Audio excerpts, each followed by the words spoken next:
us. Congrats on the win. Congrats on win number 200 as well. Let you take over. All right, thanks, guys. As we always say, players win games, and our players won this game. They made great plays down the stretch, stayed with it. Thought we had great execution in overtime and really good execution there late. CJ just fumbled the ball there in our last action, but give our guys credit. Purdue's a phenomenal team. They're tough. I think they're really good, really well coached, physical, and to do this under some unique circumstances and with some unique lineups is a great testament to our players. Just a reminder, got a number of questions here, so one question each, and we'll get through everybody. We'll go ahead and start with Brendan Gulick and Stephen Means on deck. Brendan. Chris, congrats on an emotional win for sure. Seth Towns has been such an instrumental part of your culture throughout the year, but maybe hasn't had, spotlight moments to shine. And he really had that opportunity, obviously in overtime, but it really came once E.J. Liddell fouled out. Can you give us an idea of what you've seen from Seth throughout the course of the year that made you comfortable knowing he could excel when he was given this opportunity tonight? Seth and I had a conversation last night, and after we had a chance to spend some one-on-one time together, I just felt really confident in that he was going to play well here. You don't know if it's going to be the next day, but I just felt really confident in his mindset, where his head was. He and I texted last night late. I just felt really good about where he was at, and I did think he would play well here. Whether it was a game or two from now or this game. And I give the kid credit, man. It's a great credit to him. All right, next up, Stephen Means with Patrick Murphy on deck. Yeah, Coach, could you just take us through what you were trying to get there with that last play of the regulation with C.J. Walker there? Yeah, it's just a step-up action we ran. He just fumbled the ball. Yeah, just to space step-up action. He just fumbled the ball. All right, next up, Patrick Murphy with Whitney Harding. We've run it a number of times and scored. He just mishandled the ball. All right, Patrick Murphy with Whitney Harding on deck. Patrick. Chris, do you have any update on Kyle at this point? And what was it like when you got the news? Obviously, Purdue's in the middle of a run there. You got the news that he wasn't coming back in, and the response from you guys to get the win without him. I thought it was a phenomenal response. Yeah, phenomenal response.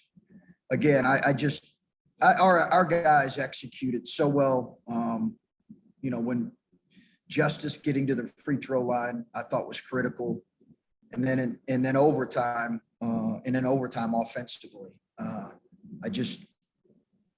guys made plays, and Dwayne made some phenomenal reads off of. We really ran a similar action most of overtime, and Dwayne made some phenomenal reads. So, listen, it was a tough one without Kyle because he was unbelievable in the first half. I don't have an update on him. Right now, I'm waiting to meet with the doctors. All right, next up is Whitney Harding with Steve Hellwagon on deck. Whitney. Hey, Chris, for as exciting as this game was, now the next one is the one that so many have been wanting to see again. What did you guys learn from the first time you played Michigan, and how excited is the group for the rematch? Well, I think they're still feeling this coming to this one. They do understand we're playing a terrific Michigan team and well coached and really good. We've got to defend a lot better, Whitney, than what we did in game one. We've got to defend a lot better. We got to get our legs under us and be able to respond quickly to a team that is a really complete team offensively and defensively. I think those are the big challenges in front of us right now is we've got to get rest and respond.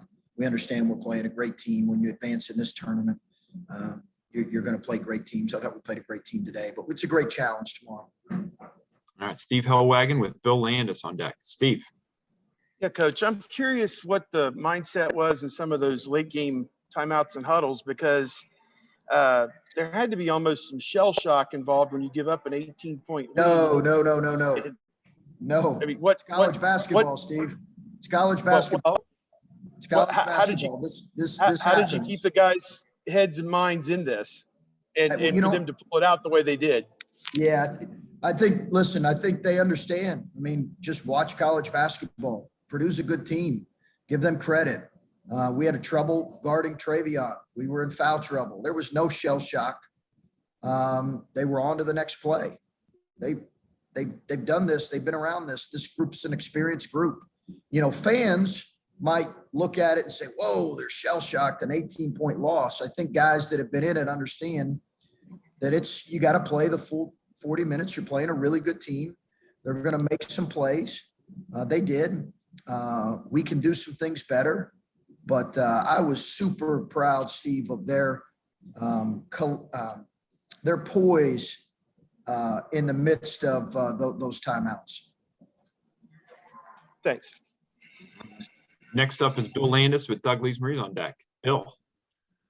Chris, your bench was obviously big for you today, and you've got a very interesting collection there. You got a conference player of the year, a freshman who does finger guns, a kid who should be in high school. Like I don't think you break your roster down, starters and reserves, but that is like kind of a quirky, unique group. And I'm just wondering what it's like to coach them and then also see them on the floor in overtime together when you're trying to close out a Big Ten tournament game.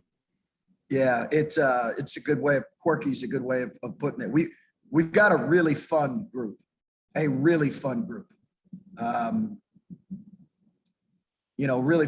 that I love and appreciate. They doused me. It's why my hair's looking like it is. They doused me with water in the locker room and kept saying 200. I had no idea what they were talking about. But they kept saying it over and over. I thought I owed somebody 200. And they're just a really fun group to be around. And you see it right in the way we play, and you see it in their interaction on the bench. All right, our last few questions here. We'll get Doug Lees-Marie, followed by Tim Hall. Doug. Hey, Chris. Is Kyle being checked for a possible concussion issue? He is, Doug. Yes, he is. He was on the floor for, I think, 4 possessions, 2 on each end after he took that elbow in the head. Why was he on the floor that long after that? I don't know how long the possessions were. He said he was. I don't. To be honest with you, I'd like to look back and know the exact scenario right now.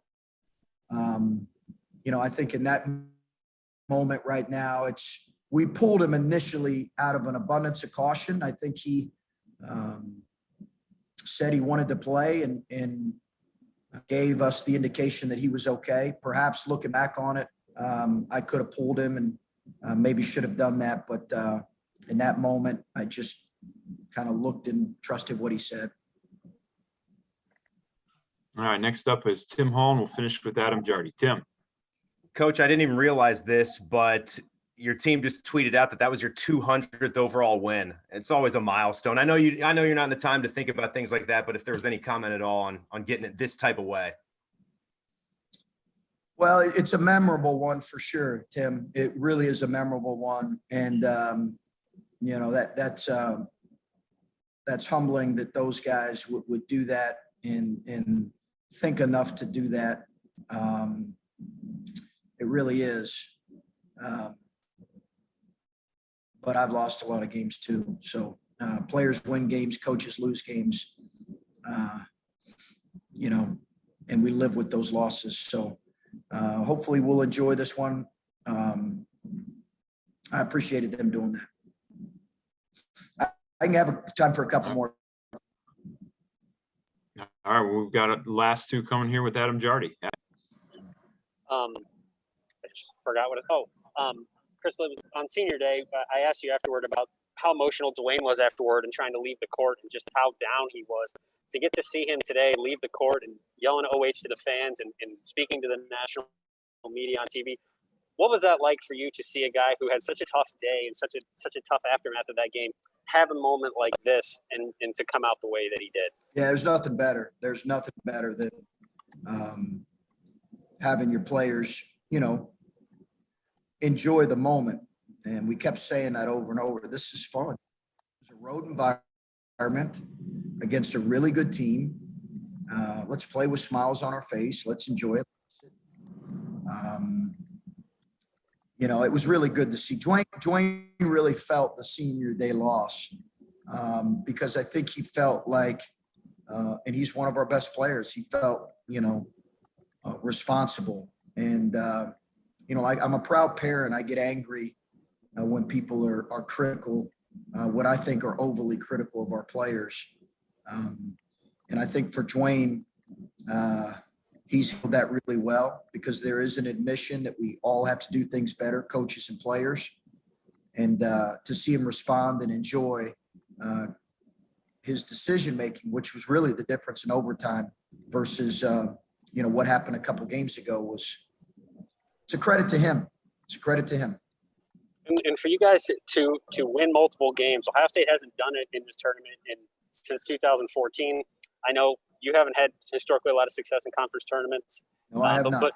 And we haven't brought that up until this point. But now that you've had this success and you're making a run here, what does that say about the character of this team and about maybe what this season ultimately will end up being remembered for, that you guys have been able to do something that your teams haven't done and Ohio State hasn't done in some time? Yeah, Adam, I think that, listen,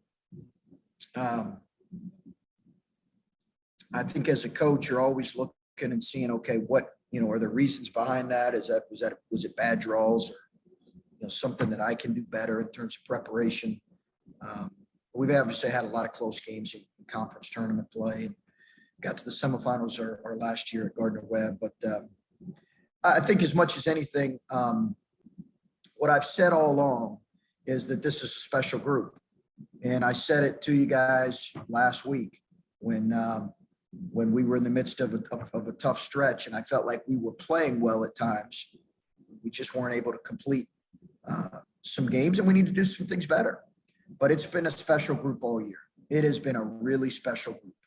And for us to do some of the things we've done that I think, quite honestly, people weren't sure that we could in this year has been rewarding. And you know, I'm so hungry to continue to do it with this group because they're fun to be around every day.